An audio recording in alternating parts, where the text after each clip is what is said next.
arbareadio.com की प्रस्तुति भारतीय इतिहास। मानव विकास यात्रा। आदि मानव पत्थरों एवं लकड़ी के औजारों से शिकार करते थे। वे कंदमूल, फल और मांस खाकर अपना जीवन बिताते थे। कुछ समय बाद उन्होंने खेती करना शुरू किया और स्थायी रूप से एक जगह बसने लगे। इसके बाद सिंधु घाटी में शहर बसे, जहां की सड़कें चौड़ी और सीधी थीं। सिंधु घाटी के शहर में अच्छे कारीगर भी रहते थे, जो तांबा एवं कांसा जैसी धातुओं से औजार, बर्तन और मूर्तियां बनाते थे। सिंधु घाटी के शहरों के नष्ट हो जाने के बाद सिंधु, सतलज, झेलम, व्यास और सरस्वती आदि नदियों के किनारे आर्य संस्कृति विकसित हुई। इस क्षेत्र को सप्त सिंधु प्रदेश कहते थे। वे संस्कृत भाषा बोलते थे। आर्यों का मुख्य काम पशुपालन था। ये समय समय पर अपने देवी देवताओं के लिए यज्ञ भी करते थे। उन्होंने ऋग्वेद नामक ग्रंथ की रचना की। बाद में गंगा यमुना नदी के किनारे आर्य संस्कृति का विस्तार हुआ। अब वे मुख्य रूप से खेती करने लगे और गांव में रहने लगे। अब जन के मुखिया राजा कहलाने लगे तथा उसके रिश्तेदार और सहयोगी राजन्य कहलाते थे।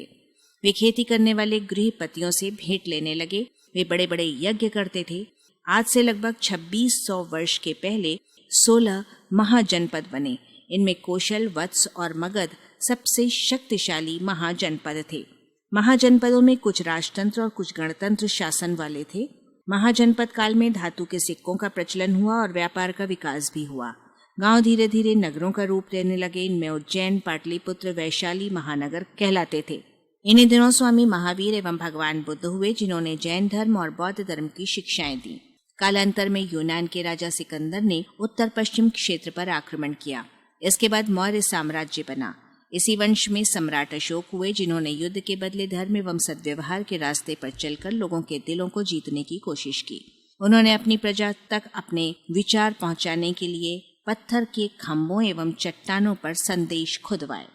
सम्राट अशोक के कई सौ साल के बाद मगध राज्य में गुप्त वंश का शासन स्थापित हुआ। इस वंश में एक प्रमुख शासक समुद्रगुप्त थे। उन्होंने अपने राज्य विस्तार के लिए 2 प्रकार की नीतियां अपनाई। आर्यावर्त के राज्यों को हराकर अपने राज्य में मिला लिया तथा दक्षिणापथ के राजाओं को हराकर उनका राज्य उन्हें लौटा दिया। गुप्त वंश की समाप्ति के पश्चात कई छोटे छोटे राज्य बने। उनमें कन्नौज के राजा हर्षवर्धन प्रसिद्ध थे। उन दिनों छत्तीसगढ़ क्षेत्र को दक्षिण कोसल कहा जाता था, जिसकी राजधानी श्रीपुर या सिरपुर थी। वहां के प्रसिद्ध राजा महाशिव गुप्त बालार्जुन थे। पुरातत्वविद एवं इतिहासकारों ने इस युग को छत्तीसगढ़ का स्वर्ण युग कहा है। सिरपुर में ईंट का बना प्रसिद्ध लक्ष्मण मंदिर इसी समय का है। सर्वधर्म संभाव तदयुगीन विशेषता थी। वाचक स्वर संज्ञा। arbareadio.com की प्रस्तुति भारतीय इतिहास।